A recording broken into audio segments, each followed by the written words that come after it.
न ओझल होने पाए, कदम मिलाकर चल, सफलता तेरे चरण चूमेगी आज नहीं तो कल।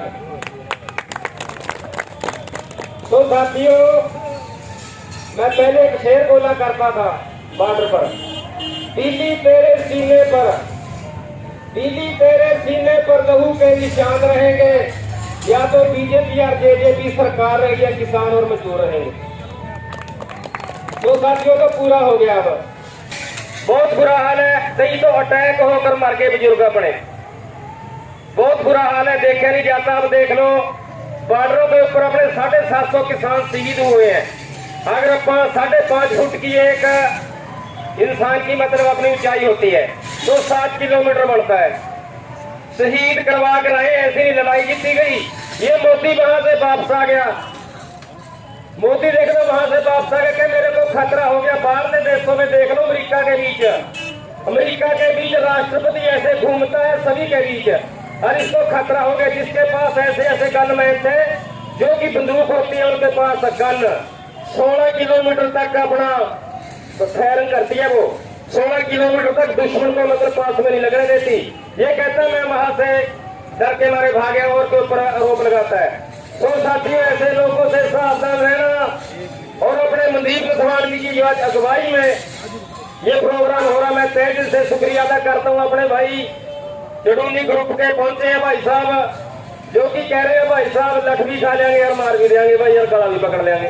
तो भाई साहब का बहुत बहुत धन्यवाद है। और सारे ऐसे ही एकता बनाई रखे हो, क्योंकि झंडे चाहे अपने अलग हो, सभी अपना एक है। अब पंजाब की जथेबंदी 34 है, 2 अलग है, 32 इकट्ठी है।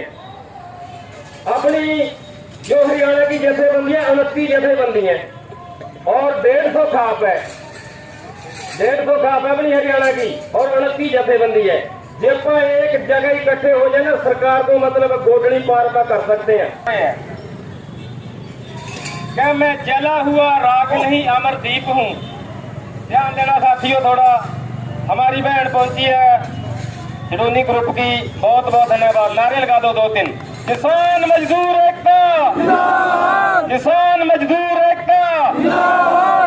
आ जाओ बहन जी, आगे आ जाओ। मैं जला हुआ राख नहीं अमरदीप हूँ, मैं जला हुआ राख नहीं अमरदीप हूँ, जो मिट गया वतन पर मैं वो शहीद हूँ, जो मिट गया वतन पर मैं वो शहीद हूँ। सीने में जुनून, सीने में जुनून, आंखों में देश की भक्ति की चमक रखता हूँ। सीने में जुनून, आंखों में देश की भक्ति की चमक रखता हूँ। दुश्मन की सन से थम जाए आवाज में वो धमक रखता हूँ, आवाज में वो धमक रखता हूँ। शहीदों की चिताओं पर लगेंगे हर वर्ष मेले, शहीदों की चिताओं पर लगेंगे हर वर्ष मेले। वतन पे मर मिटने वालों का बाकी यही निशान होगा, वतन पर मिटने वालों का बाकी यही निशान होगा। साथियों, एक और शेर है, आओ झुक कर करे सलाम उन्हें, आओ झुक कर करे सलाम उन्हें, जिनके हिस्से में ये मुकाम आता है। आओ झुक कर करे सलाम उन्हें, जिनके हिस्से में ये मुकाम आता है। कितने खुश नसीब हैं वो लोग, जिनका लहू वतन के काम आता है, जिनका लहू वतन के काम आता है। जो देश पर शहीद हुए हैं उनको मेरा सलाम है, जो देश पर शहीद हुए हैं उनको मेरा सलाम है। अपने खून से जिसने जमी को सींचा है, उन बहादुरों को मेरा सलाम है, उन बहादुरों को मेरा सलाम है। तो नारे लगा दिए 2-3। किसान मजदूर एकता, किसान मजदूर एकता, छत्ती बरादरी का भाईचारा, छत्ती बरादरी का भाईचारा। जय जवान, जय किसान, जय जवान, जय किसान। शुरुआत हिसार डिस्ट्रिक्ट से कर रहे हैं। सभी जिला हेडक्वार्टरों पर धरने, सांकेतिक धरने दिए जाएंगे। आज 10 जनवरी को हिसार के अंदर, 11 को सरसा के अंदर, 12 को फतेहाबाद के अंदर और 20 को दवानी के अंदर, ऐसे ही 25 को कैथल के अंदर, अलग अलग जिलों के अंदर हमने ये पगड़ी समाज जट्टा किसान संघर्ष समिति हरियाणा की राज्य कमेटी की तरफ से सांकेतिक धरने देने का फैसला किया, जिसमें फसल मुआवजे का मेन मुद्दा है और बुढ़ापा पेंशनें काटी जा रही हैं। जो उनकी आईडी बनाई जा रही है, उन आईडी के आधार पे उनको, जो इनकम के आधार पे उनकी बुढ़ापा पेंशनें काटी जा रही है। हज़ारों लोगों की बुढ़ापा पेंशन कट गई और ट्यूबवेल कनेक्शनों के ऊपर शर्त लगाई जा रही है, ट्यूबवेल कनेक्शन नहीं दिए जा रहे। लाखों रुपया एक किसान ने विभाग को दे रखा है, मगर कनेक्शन नहीं दिए जा रहे। फुहारा सिस्टम, कभी कोई शर्त, कभी कोई शर्त। केवल फतेहाबाद जिले के अंदर हमने लड़के कुछ कनेक्शन लिए हैं, पूरे हरियाणा के अंदर कनेक्शन नहीं दिए। और MSP गारंटी कानून की मांग करेंगे और किसान को कर्ज मुक्त करने की मांग करेंगे। जैसे पंजाब के अंदर 2 लाख का कर्ज की माफ़ी का ऐलान हुआ है, हम चाहते हैं भी हरियाणा के किसानों को भी कर्ज की से मुक्ति मिलनी चाहिए। ये कर्ज किसान की नीतियों के कारण चढ़ा है। और फसल खरीद गारंटी कानून बनना चाहिए। खराब फसलों का मुआवजा, बीमा कंपनियों की लूट है, उन्हें बंद करना चाहिए।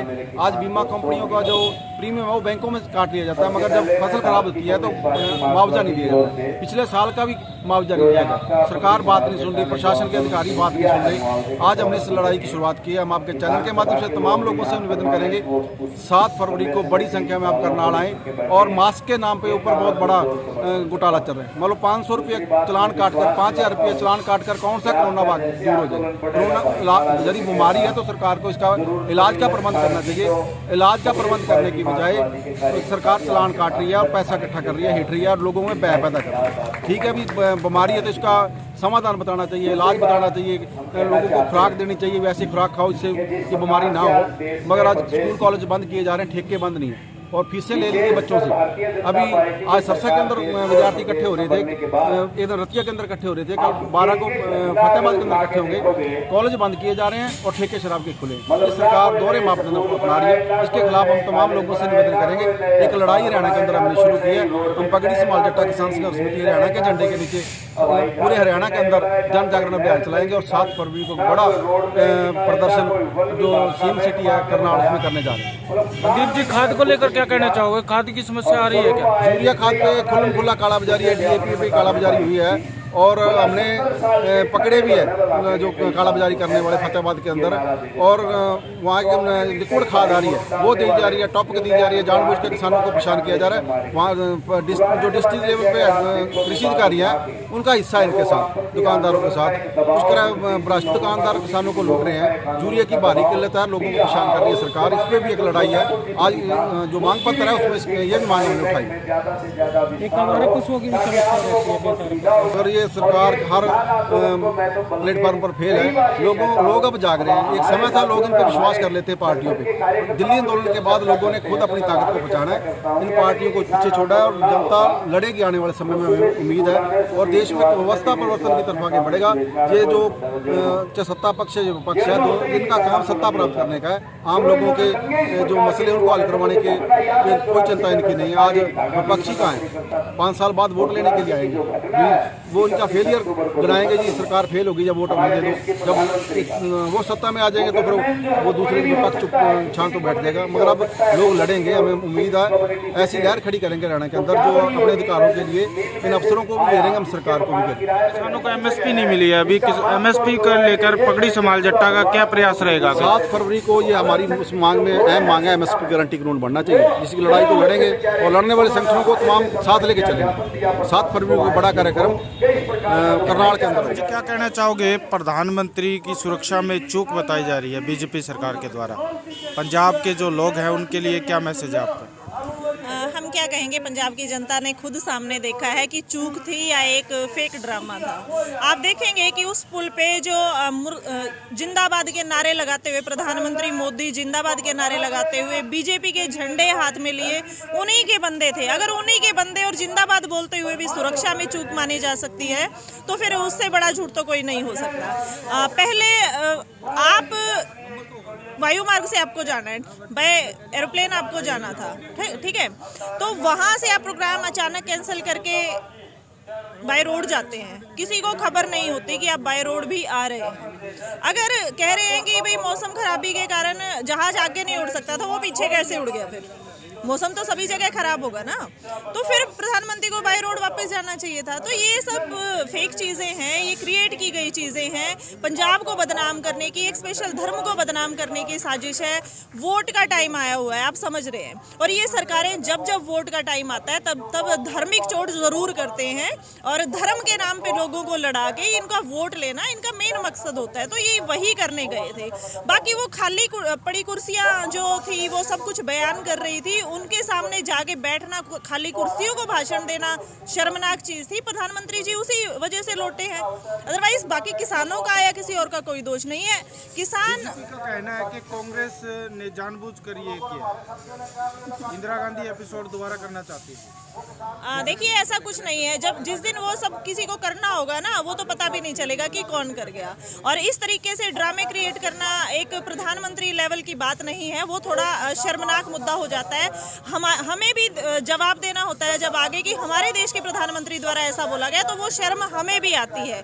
बाकी उनका विरोध तो देखिए सारी किसान सरदारी कर रही है। पंजाब में अधिकतर किसान है, बड़े लेवल के जो बड़े लेवल पे हिस्सा जो है वहाँ का जमीन का, वो किसानी का जाना जाता है। तो किसान जागरूक है, किसानों ने आंदोलन किया, वो तो प्रधानमंत्री का वैसे ही विरोध कर रहे थे। तो बाकी ये एक दूसरे पे लांछन लगाना, और ये तो पब्लिसिटी स्टंट होते हैं, राजनीतिक स्टंट होते हैं, ये चलते रहेंगे। 5 राज्यों में चुनाव है जी, क्या कहना चाहोगे? हाँ बिल्कुल, 5 राज्यों में चुनाव है, और उनको चुनाव इस बार जो चुनाव है वो एक अलग माहौल के अंदर है। आप अभी किसानी आंदोलन जीत के आए हैं, आपने प्रधानमंत्री जी के या इस मौजूदा सरकार के हर गलत रवैये को देखा है, आप पे किए गए हर वार को देखा है, आपकी एक भी समस्या नहीं सुनी गई, आपको सड़कों पे बिठा के रखा गया, आपके शहीदों के लिए एक शब्द नहीं कहा गया, आज भी आपके घरों पे रेड पड़ती है। तो उन सब चीज़ों को भूलिएगा मत, क्योंकि ये मौके बार बार नहीं मिलते। आपको मौका दिया गया है तो इस मौके का फायदा उठाइए। चुनाव आपके सिर पे है, आपने जो गद्दारियां देखी उन गद्दारियों को ना भूलते हुए आप बीजेपी सरकार को हराने का काम इस बार करें। बीजेपी सरकार का जो है बिल्कुल सफाया करने का काम करें, क्योंकि आरएसएस और बीजेपी की जो ये सरकार है ये कभी किसी का भला नहीं चाह सकती। बेरोजगारी चरम पर है, लड़कियों के लिए अगर समझा जाए तो लड़कियों की शिक्षा का ले लीजिए, आप सुरक्षा का मुद्दा ले लीजिए, दोनों ही जीरो हो गए हैं। बाकी चीजें आप देखेंगे सब चीजें प्राइवेट कर दी गई हैं। रोजगार का मुद्दा देखा जाए, वैक्सीन पेड वैक्सीन लग रही हैं, उसमें भी लोगों को इतने शारीरिक नुकसान आ रहे हैं। विदेशों में तो वो चीजें बैन भी की गई हैं, लोगों ने उनके विरोध में भी बोला है। हमें मिला क्या है, आप ये अपने आंखों से देखिए और दिमाग से समझिए। इस बार अपना वोट थोड़े से पैसों के लिए, शराब के लिए या किसी और चीज के लिए, धर्म जाति के नाम पे बंट के मत दीजिएगा। इस बार आप कैंडिडेट की शक्ल देख के, उसकी अकल देख के, उसकी बुद्धि और उसकी सामाजिक कामों को देख करके वोट कीजिएगा। ऐसा ना हो कि आप एक बोतल दारू के बदले अपना वोट कराएं और वो फिर आपको 5 साल झेलना पड़े, जैसे अब हम झेल रहे हैं। आपकी पार्टी पंजाब में सरकार बना पाएगी जी? कोशिश, एक छोटी चींटी कोशिश करती है, कहते हैं ना कि पहाड़ पे चढ़ती है और 100 बार उतरती है। तो हमें जीतना मेन मकसद नहीं है। शुरुआत तो की है, अच्छाई लाने की शुरुआत तो की है। दादा छोटू राम ने भी शुरुआत की थी, चौधरी चरण सिंह जी ने भी शुरुआत की थी। हमारे पुरखे जो हैं, हमारे धार्मिक गुरु, सिख धार्मिक गुरु हैं, उन्होंने भी हमेशा यही बोला है कि राज भी नाना धर्म चले हैं। तो अगर हमारे किसान भाई, अगर बुद्धिजीवी भाई आगे जाके एक भी शामिल होता है, 10 भी शामिल होते हैं, 100 भी शामिल होते हैं, उन सीटों को पकड़ते हैं, तो वो हमारे लिए गर्व की बात होगी। जी पहुंची है मतपत्र पत्र लेने के लिए, बहुत बहुत धन्यवाद। क्या हो गया? साइड में हो ले,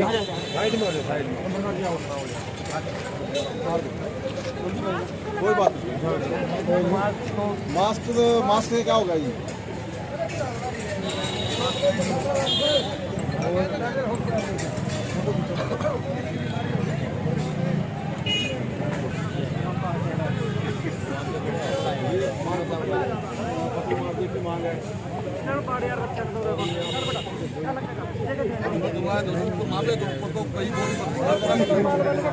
मुआवजा मिलने से मतलब है जी, ऊपर जाए ना जाए।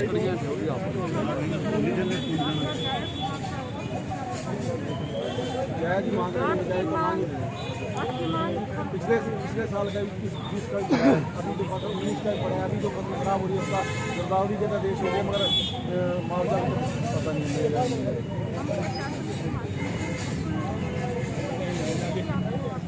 एक नशे के ऊपर भी जो हमने सुनाया भी नशा गाँव तक पहुँच गया। एक स्कूल वाली जो पढ़ाई तो बच्चों की उसका वो प्रबंध कराओ कैसे पढ़ाई फीसें बढ़ा दी गई है, बस पास की फीस बढ़ा दी गई है।